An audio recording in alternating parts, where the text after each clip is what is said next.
Ele nasceu em Córdoba, na Espanha, por volta do ano 4 a.C., mas o destino não lhe permitiria viver uma vida simples como a da maioria dos provincianos do Império Romano. Desde cedo, Lúcio Aneu Sêneca foi cercado pela ideia de grandeza, de responsabilidade e de luta. Seu pai, Sêneca, o Velho, era um famoso retórico, homem de letras e discursos, que carregava a ambição de ver seus filhos brilharem em Roma. E Sêneca, ainda jovem, já sabia que sua vida não seria apenas viver, seria enfrentar. Roma naquela época era o centro do mundo, mas também era o centro da intriga, da corrupção, da busca desesperada por poder. Quando o jovem Sêneca foi levado para lá, não encontrou apenas filosofia e estudo. Encontrou o choque entre sabedoria e brutalidade. A saúde dele era frágil, sempre atormentada por doenças, crises de asma que quase o sufocavam, e por isso mesmo, ele aprendeu cedo o que é lutar contra o próprio corpo. Esse detalhe, longe de ser pequeno, moldaria seu caráter. Quem nasce saudável pode se iludir com a imortalidade. Quem sofre aprende logo que cada dia é um empréstimo da vida. Entre mestres e livros, Sêneca descobriu o estoicismo, não como uma moda filosófica, mas como um abrigo para a alma. Ele estudou com Átalo e outros mestres que pregavam a disciplina, o autocontrole e a virtude acima de tudo. E o que antes era apenas teoria começou a se transformar numa armadura para enfrentar o mundo cruel da política romana. O jovem de Córdoba cresceu e virou senador. Passou a conviver com a elite de Roma, os homens mais poderosos do império, mas também os mais cruéis. Aqui a vida de Sêneca se confunde com tragédia e sobrevivência.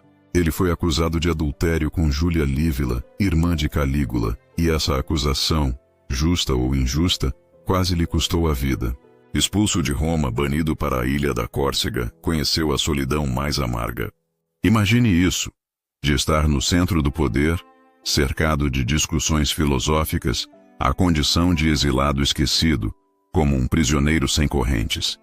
E é nessa queda que nasce uma das maiores lições de Sêneca. O homem só descobre quem realmente é quando tudo lhe é tirado. Durante 8 anos na Córcega, ele escreveu textos que ainda hoje ecoam. Cartas, tratados, reflexões que mostravam que a virtude não depende do cargo, da riqueza ou da posição social, mas de como você lida com a adversidade. Era como se a vida tivesse arrancado dele tudo para mostrar que, no fundo, o que sobra é aquilo que a morte não pode roubar: o caráter. Mas Roma é uma cidade de retornos inesperados. Após a morte de Calígula e as reviravoltas políticas, Agripina, mãe de Nero, intercede por ele. E Sêneca volta. Não volta como vítima, mas como mestre. Agripina precisava de alguém para educar o jovem Nero, e escolheu Sêneca como tutor. Eis aqui o paradoxo. Um dos maiores filósofos da história, pregador da virtude e da razão, se viu obrigado a moldar um jovem que se tornaria um dos imperadores mais cruéis e insanos de Roma. Essa é uma das contradições mais fascinantes da vida dele. Como conciliar o estoicismo, a disciplina do espírito, com o convívio diário com a tirania? Ele tentou. Orientou Nero com textos, discursos. Buscou inculcar a ideia de que o poder deveria ser usado com sabedoria. Durante um tempo, até deu certo. O jovem imperador parecia governar com prudência, mas logo a ambição e a loucura tomaram conta. E Sêneca percebeu que estava preso em uma teia da qual não poderia sair sem manchar sua própria filosofia. Ele acumulou riqueza durante esses anos, o que lhe trouxe críticas. Afinal, como um estoico que pregava o desapego podia ter fortuna? Essa é uma das partes que mais divide estudiosos até hoje. Mas talvez esteja aqui uma das lições mais humanas de Sêneca. Ninguém é perfeito. Ele mesmo admitia seus desvios, suas fraquezas, e isso o tornava mais próximo de nós. O estoicismo dele não era o de um santo distante, mas o de um homem real tentando aplicar filosofia no meio do caos da política romana. E quanto mais Nero se afastava da razão, mais Sêneca se retraía. Até que veio a conspiração de Pisão. Sêneca foi acusado de estar envolvido na trama contra o imperador. Era mentira? Era verdade? Não sabemos. O que sabemos é que, condenado, ele recebeu a ordem de tirar a própria vida. Aqui está a cena que define não só a vida, mas o legado dele. Em sua casa, cercado de amigos e familiares, Sêneca abriu os pulsos. O sangue escorria devagar, como um símbolo de tudo que ele escreveu sobre aceitar o destino. As dores do corpo, as fraquezas humanas, as traições políticas, nada disso conseguiu matar sua filosofia. Mesmo morrendo, ele ditava palavras de serenidade, de coragem, de aceitação. E assim, a morte de Sêneca se tornou sua última lição estoica. Ele nos deixou obras que falam de tempo, de vida, de brevidade, de coragem. A vida é longa se você souber usá-la, escreveu. Palavras que atravessaram 2 milênios e ainda hoje servem de espelho para quem se perde em distrações. Sêneca não foi um homem perfeito. Foi vaidoso, político, contraditório. Mas talvez seja exatamente isso que faz dele tão humano e tão necessário. Ele é a prova de que a filosofia não é um conjunto de frases bonitas, mas uma luta diária contra nossas próprias fraquezas. Depois da morte de Sêneca, Roma tentou apagar seu nome como se pudesse apagar também sua influência.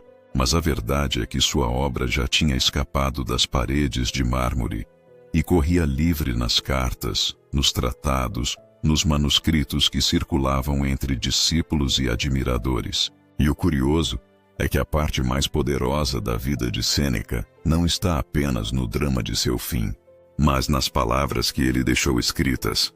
Palavras que parecem ter sido dirigidas não só aos romanos de sua época, mas a nós, séculos depois. Entre todas as suas obras, talvez nenhuma seja tão impactante quanto sobre a brevidade da vida. Imagine um homem no auge do império, rodeado de luxo, de intrigas e de responsabilidades políticas, parar e dizer: "A vida é longa se você souber usá-la." Essa frase ecoa como um soco.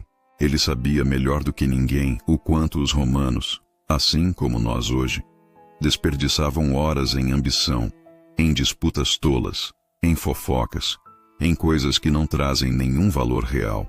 A mensagem de Sêneca é brutalmente direta. Não é que a vida seja curta, é que nós a gastamos como se fosse infinita. Essa ideia nasce de sua própria experiência. Pense no exílio na Córcega, quando parecia que sua vida tinha acabado antes de começar. Ali, isolado, ele percebeu que o tempo é o bem mais precioso, porque é o único que, quando perdido, jamais volta. Não importa se você é imperador ou escravo, rico ou pobre, o tempo foge, escorre pelas mãos. E por isso ele insistia. Não é que tenhamos pouco tempo, é que desperdiçamos muito. Outro texto fundamental é Cartas a Lucílio. Essas cartas são como conversas íntimas, escritas a um amigo, mas destinadas ao mundo inteiro. Nelas, Sêneca não fala como um professor distante, mas como um companheiro de jornada.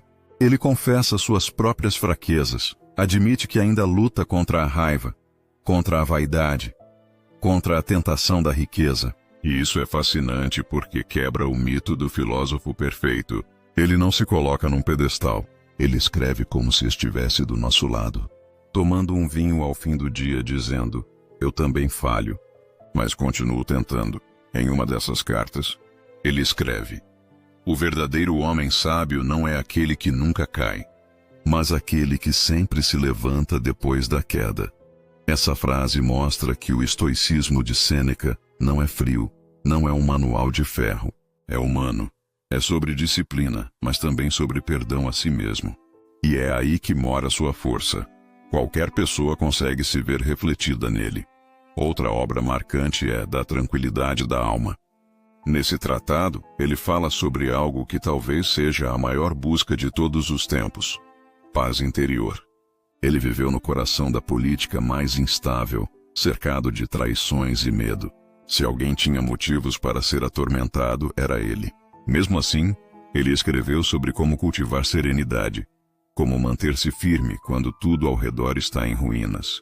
Ele comparava a mente a um porto seguro, um abrigo onde o caos externo não consegue penetrar se você o fortalece. Essa imagem é poderosa para o espectador de hoje. Porque no fundo, a Roma de Sêneca não é tão diferente do nosso mundo. Notícias caóticas, redes sociais que nos arrastam, pressões de trabalho, crises financeiras, ansiedade. O conselho dele atravessa séculos. Não é a pobreza que devemos temer, nem a dor, nem a morte, mas o descontrole da alma diante delas.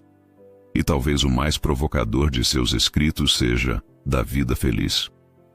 Nesse tratado, ele cutuca uma ferida que incomoda até hoje: a busca pela felicidade. Enquanto muitos romanos acreditavam que felicidade estava no luxo, nos banquetes, nos cargos, Sêneca dizia o contrário. Para ele, felicidade estava na virtude, em viver de acordo com a razão e com a natureza. Isso não significa rejeitar prazeres, mas não se tornar escravo deles. Ele mesmo reconhecia o dilema. Como alguém que acumulou fortuna poderia falar em desapego? Essa contradição dá ainda mais força às suas palavras, porque ele falava a partir de um lugar real. Ele sabia o peso da riqueza, sabia como ela corrompia, e ainda assim buscava se libertar dela internamente. É como se dissesse: eu também fui tentado, mas aprendi que nada disso me pertence de verdade. A única posse real que tenho é o domínio sobre minha mente. Agora, imagine a força de usar isso no roteiro do canal. Narrar a vida de Sêneca em paralelo com trechos de suas obras, mostrando o quanto cada texto não é teoria, mas a tradução direta das batalhas que ele viveu. Quando ele fala sobre a brevidade da vida, não é filosofia vazia, é o grito de um homem que perdeu anos no exílio. Quando ele fala sobre serenidade, é a voz de alguém que conviveu com um imperador louco prestes a matá-lo a qualquer momento. E é impossível não falar das últimas horas dele de novo, mas agora sob a ótica de seus escritos. Sêneca morreu como viveu, ensinando. Mesmo diante da morte, sua serenidade desconcertava seus algozes. Ele não tentou escapar, não amaldiçoou o destino, não implorou por piedade. Apenas escreveu, refletiu e aceitou. O sangue escorrendo de seus pulsos não foi sinal de derrota. Foi a última lição de liberdade. Porque o verdadeiro estoico não é aquele que domina o mundo, mas aquele que domina a si mesmo. Séculos se passaram, impérios ruíram, mas a voz de Sêneca continua ecoando para quem ousa ouvir. Nenhum vento é favorável a quem não sabe para onde vai. E a pergunta que ele deixaria para você hoje é simples e brutal. Você sabe para onde está indo? A vida é curta, mas o desperdício dela é infinito. Você vai continuar reagindo a tudo e todos, ou vai começar a governar seu próprio império interior, como ele fez? Se essa história te mexeu por dentro, prova que você não é mais um espectador. Deixa nos comentários. Eu escolho dominar a mim mesmo. E se você quer continuar essa jornada, se inscreve agora, porque no próximo episódio, a gente vai entrar na mente de outro titã do estoicismo, Marco Aurélio, o imperador que lutava contra exércitos e contra os próprios pensamentos. Respira, escreve e age. O resto é barulho.